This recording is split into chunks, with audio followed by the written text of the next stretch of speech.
You're... What's up, man? Me? Yeah, no, it's me.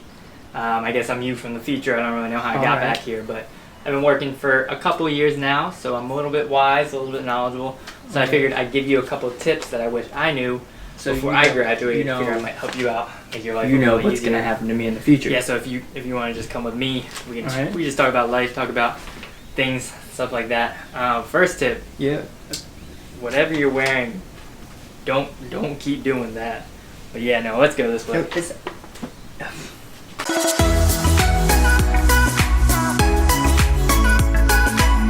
What's up? The Voyager here. So I've been out of college for about 2 or 3 years now, so I've had some time to think, look back, see what I could have done better when I was between graduating college into working. I wanted to make this video for people who are in college right now, about to graduate, or maybe you've been out working for a few years. So this video is going to be a little bit more talking than my usual videos, but I hope you guys find it helpful and useful. And yeah, let's go ahead and get started into the 5 things I wish I knew before I graduated. So the first tip, probably one of the most important and also probably one of the easiest tips, is take a break. So you just graduated from college, which is a lot of work, and so congratulations on your achievement. So make sure you take some time to rest, recuperate before you jump into that work schedule, that work life, that work grind. Going from studying in college, like studying when you have to, that kind of thing, into having to work at least 8-hour days, like 40-hour weeks. It's a big life transition. It's a switch in mindset, so you don't want to burn out too quickly. So I suggest taking a break. If we just do some quick calculations real quick, going from college, let's assume that you don't have a summer break because you have an internship or something like that. Then you have your winter break and you have any holidays during college. So I think that comes out to about like 30-40 days off during your college year. Now if you go take 1 year at work, so the average company gives you 8 paid holidays off and 10 days of paid time off. So that's 18 days total, but most people don't even end up taking those full 10 days. So that's a minimum of 8 days off compared to the minimum of 40 days off that you had in your college year. And if you include summer break, then you have a lot more time off. So you're going from a mindset where you're used to having all this time off, and then once you hit work, you really don't have that much time off. You can go travel, you can pursue a passion, pursue a dream, you can just chill out and get in the right mindset. On the flip side, if you don't think you can afford to take time off, let's say you want to get on top of paying off your student loans, if you have other things you want to pay off, so you kind of need to start your job pretty soon after you graduate and you have a pretty soon start date after you graduate, then even if you aren't taking months and months off, because I have friends on both sides of the spectrum where I have friends who started their job literally like a week after they graduated, and I have friends who took like 6 months to a year off after they graduated. Just make sure that time that you do take off, you're really resting and kind of getting back into a productive mindset, because the worst thing that you could do is be already tired, close to burnout, and then just jump into working, professional school, whatever it is, and it just hits you hard and you just burn out quickly. So you don't want to do that, so make sure you take some time off for yourself. So once you start your job, you will probably have to be at the office or start working by a certain time. And pro tip, it always helps to be a little bit early. It makes a good impression and it really doesn't take that much effort. And so what you can do is you set up a rough schedule for yourself. So like around like a time when you wake up normally, and a time when you go to sleep, a time when you eat, that kind of stuff.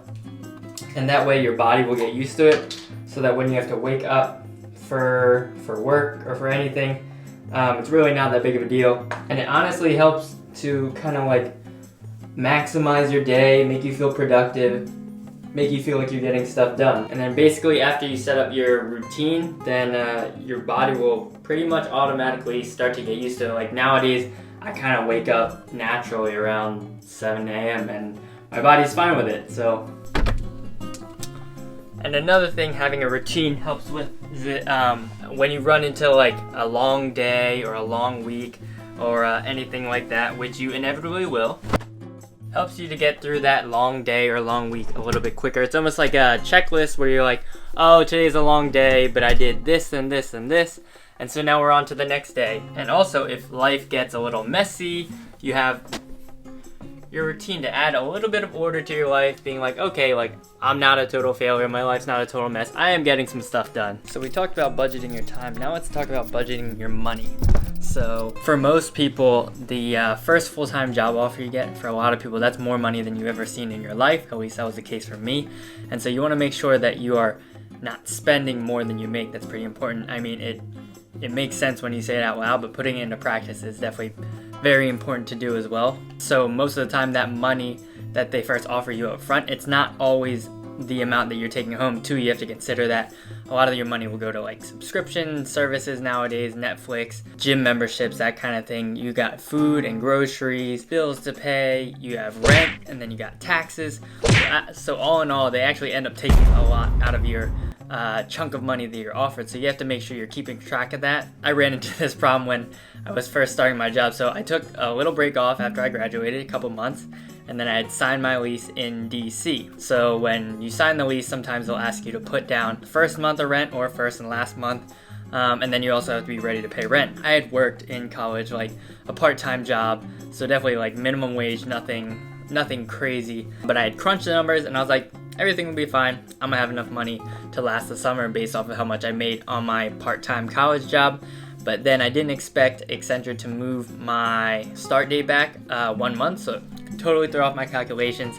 And that first and last month's rent plus the rent in July hit pretty quick. I saw my bank account it just dropped. So I didn't quite hit zero, but we were teetering on the edge for a little bit. And that's why I realized maybe I should have done a better job of budgeting my money beforehand. But that's why I'm talking to you guys, telling you guys you should budget your money so you don't get any close calls like I had. But a good way to kind of budget your money is kind of have a rough idea of things you may be spending on and kind of keep track of that so you know what's happening with your money. When you get that first offer, a lot of times they'll either give you an hourly rate or like a salary. If you have an hourly rate, if you multiply that hourly rate by 2,000 hours, I think it is, then that gives you your yearly salary estimated. And then if you divide that by 12, then you'll know how much per month that you will be making. That is before taxes, so you also have to factor in the taxes. If you have a salary, then you just divide that by 12. That's how much you make per month. So per month, you should probably not be spending as much as you're making.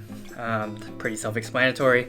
And also you want to make sure you're setting aside money to save for retirement. I know when I started, some of my coworkers, they were getting their paychecks in, they were balling out, but they were forgetting to save. My parents made sure to harp on me. They're like, make sure you're saving your money. And so I set part of my paycheck aside in my 401k. I also set up a IRA account to set my money for retirement as well. So after a while, that money started to accumulate, and so I was saving up for my retirement unconsciously, and it was also getting taken out of my paycheck. So I calculated how much was getting taken out of my paycheck, so I knew how much money that I had to live on. And I found that that's actually really helped me to figure out how much money I can spend. So it's not like I'm like Ebenezer Scrooge over here. You never want to have the case where all this money come in and you feel like you're doing well, but then you're not keeping track of your spending. The money goes out faster than it comes in. So you just want to make sure you're on top of that. And then the next tip I would say is make sure you check out the area that you're going to be working in. A lot of the times when you accept a job offer, you might have to relocate to a different city, a different state, something like that. Maybe it's an area you're unfamiliar with, or even if it's like right around the corner from where you live, it doesn't hurt to just go out and check around the area. You can find some good places to eat, maybe some good places to hang out, go out after work, something like that. And it's just good to be aware of your surroundings, find out how long your commute takes, that kind of thing. When I first started my job, the way consulting works is you have your headquarters and then your client site. So I knew where the headquarters was. I had mapped how far it takes me to get to the headquarters. When I started working the client site, I was less familiar with that area because I didn't know that we would be working at the client site. I also didn't know who my client was. So when I would go to the client site, luckily that was actually a shorter commute for me, but I wasn't as familiar with the area. But yeah, so it was lunchtime one day. Pretty sure it was a nice day outside, so I went to walk to this Japanese hibachi takeout place that was maybe like an 8-minute walk away from where I work. And so I go down, I'm walking by myself, got my headphones in, I'm just jamming, little lunch break, and I'm walking down the street.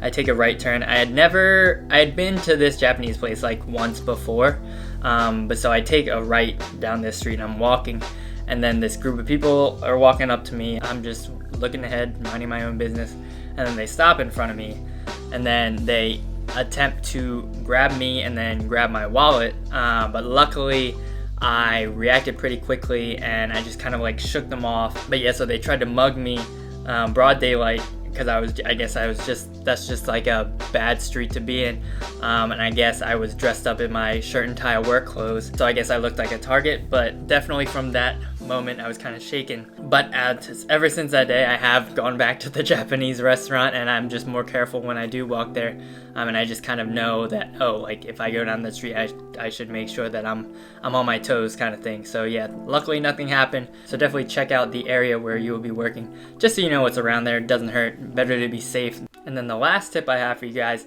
is to try to find a way to stay active. So for me, I was playing sports. I just like love sports in general, so I made sure to play sports when I was in high school. I was playing sports with my friends when I was in college. I was going to the gym regularly because I had all this time. But then when I started work, you don't realize that you're sitting for like 8 hours a day, maybe kind of bored a little bit, and you're snacking.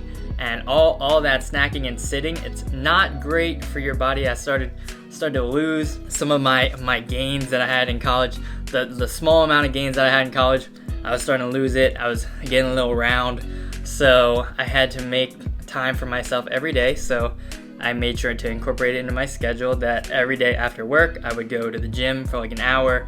I would do my workout, and then in addition to that, I still love playing sports, but moving to a new city, you kind of have to find the sports yourself. And so I signed up for some intramural leagues where I didn't know anybody, but the cool thing about some of these leagues is you can sign up as like a free agent, and other teams will pick you up. And that's actually how I met a lot of friends down there, so that actually worked out that way too. So just important to keep staying active. I know for a little while too, instead of the office chair, I had like a little yoga ball that I was sitting on, and I was kind of rolling around, and people were making fun of me, but it's constant core exercise. And then people started stealing my chair, and then I just had to stand for work. But yeah, make sure you're staying active. Not only will that help with your health, but it will help also de-stress. Great way to de-stress, meet people, all around just great to stay active. Yeah, those are the most important tips that I would have told myself before I was graduating college, moving into the working phase of my life. If you enjoyed the video or you found it helpful, make sure you hit that like button, hit that subscribe button. If you have any tips that you think I missed, have any questions or comments like that, leave them in the comments below. I'll catch you guys in the next video. Vu the Voyager, out.